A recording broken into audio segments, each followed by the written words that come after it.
ரமேஷ் கைது எதிர்ப்பு குளித்தலையில் தேசிய நெடுஞ்சாலையில் சாலை மறியல்.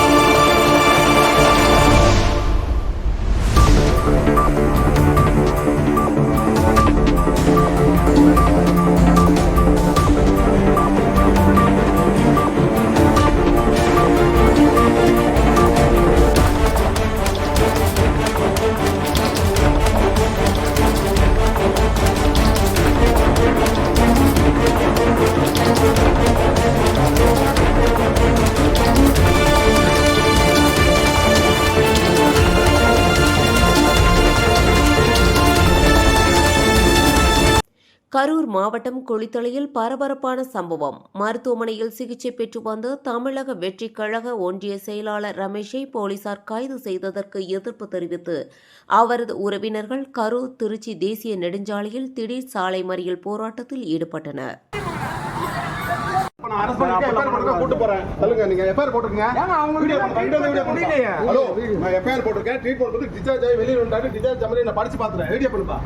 நீங்க வேலையை தடுத்தீங்கன்னா உங்க மேல பேர் போட்டுருவேன். அரசு வேலை பணியை செய்ய விடாம தடுத்தீங்கன்னா பேர் போட்டுருவேன். யாரும் பார்க்க மாட்டேன். தலைங்க நான் இதே மாதிரி போனா நீங்க மேஜிஸ்ட்ரேட் போராடுங்க. உங்களோட நியாயத்தை சொல்லுங்க. வழக்கு பதிவு செஞ்சிருக்க ஒரு மேல சட்டப்படி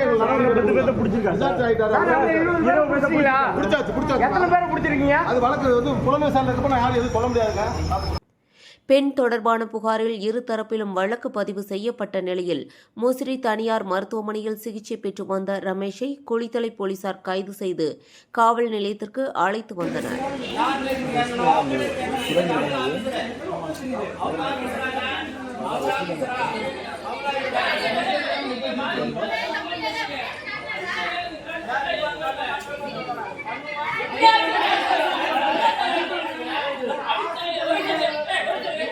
இதையடுத்து காவல் நிலையம் முன்பு உறவினர்கள், வழக்கறிஞர்கள் மற்றும் தமிழக வெற்றிக் கழக நிர்வாகிகள் திரண்டதால் பரபரப்பு ஏற்பட்டது.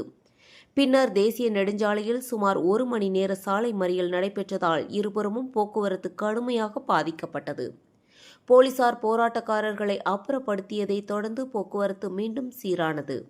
செய்தியாளர் கருணாநிதி.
பேர் ரமேஷ். இது மாதிரி நான் கிருஷ்ணாபுரம் கிழக்கு ஒன்றிய செயலாளராக தாவேகால பணியாற்றி வந்துக்கிட்டு இருக்கேன். இப்போ வந்து என்ன பிரச்சனை, நேற்றுலாம் அந்த வலைத்தளங்களில் தவறான நியூஸை போட்டுட்ருக்கிறாங்க. என்ன மேட்ரு நடந்துச்சுன்னா, அந்த அருள் மோட்டாரில் ரெகுலராக 10 வருஷமாக வந்துட்டு போவேன். அது ஏற்ற மாதிரி மெடிக்கல் ஒன்று இருக்குது. அவங்கள வந்து நான் பார்த்தேன், சீனேன். அந்த மாதிரி ஆபாசமாக பேசினேன் அப்படின்ட்டு நிறையா வந்து பேட்டி கொடுத்து காலைல நியூஸை பார்த்தேன். அந்த மாதிரிலாம் பண்ணிகிட்டு இருக்கிறாங்க. அந்த பொண்ணு பேர் என்ன கூட தெரியாது, ஃபோன் நம்பர் கூட கேட்டது கிடையாது, என்னன்னு இந்த மாதிரி எழுதி கொடுத்த கூட கிடையாது. அந்த பொண்ணு இந்த மாதிரி பண்ணி கொடுத்து என்னை வந்து அவங்க ஆளுங்களை வச்சு அவங்க சொந்தக்காரங்களை வச்சு என்னன்னு விசாரிக்காமல் அப்படி தான் நான் வம்பிழுத்தேன் அப்படின்னா அந்த சிசிடிவி ஃபுட்டேஜ் எடுத்து காமிங்க. அந்த பின்னாடி போனேன், கத்தி எடுத்து காமிச்சேன், காரை கொண்டு வந்து வழிபறி பண்ணேன் அப்படின்னு 2 பசங்களை வச்சு பண்ணினேன் அப்படின்லாம் சொல்லியிருக்கிறாங்க. அந்த நியூஸை பார்த்ததுலேருந்து அந்த மாதிரிலாம் சொல்லியிருக்கிறாங்க. அந்த மாதிரிலாம் நான் பண்ணலை. அப்படியே இருந்தால் அந்த சிசிடிவி ஃபுட்டேஜ் எடுத்து எனக்கு காமிங்க. அந்த மாதிரிலாம் பண்ணியிருக்கேனா? அந்த பாப்பா பேர் கூட எனக்கு தெரியாது, பேர் போன தெரியாது, எந்த தெருவுன்னு கூட எனக்கு தெரியாது. தெரியாமல் இந்த மாதிரி பிடிச்சி அவங்கள ஒரு சொந்தக்காரங்க வச்சு மிரட்டி அடித்து என்னை ஒரு 25 பேர் இந்த ஸ்பேனர் இந்த மாதிரி இருக்கிற எடுத்த ஜாமான்லாம் உபகரணம்லாம் எடுத்து என்னை தலையில் அடித்து இது மாதிரி சேபத்தை எடுத்துருக்காங்க. இப்போ என்னென்னா அந்த சிசிடிவி கேமராவில் என் மேலே தப்பு அப்படி இருந்துச்சுன்னா சிசிடிவியில் இருக்குது, சுற்றி இருக்குது, அந்த மெக்கானிக் கடையிலையும் இருக்குது, லெக்ஸி மெடிக்கல்லையும் இருக்குது. அந்த மெக்கானிக் கடையிலையும் எடுத்து செக் பண்ணிக்கோங்க. என் மேலே தப்பு இருந்தால் அது காவல்துறை என்னென்னோ தண்டனை எடுத்துக்கிட்டோம். மற்றபடி அந்த பொண்ணை இது பண்ண அது பண்ணுன்னு சீன்றேங்கிறது அந்த மாதிரி எதுவுமே பண்ண கிடையாது. சிசிடிவி ஃபுட்டேஜ் எடுத்து எனக்கு என்ன ஆதாரமோ அதை கொடுங்க, அது தண்டனை ஏதோ பண்ணிக்கலாம். அதே மாதிரி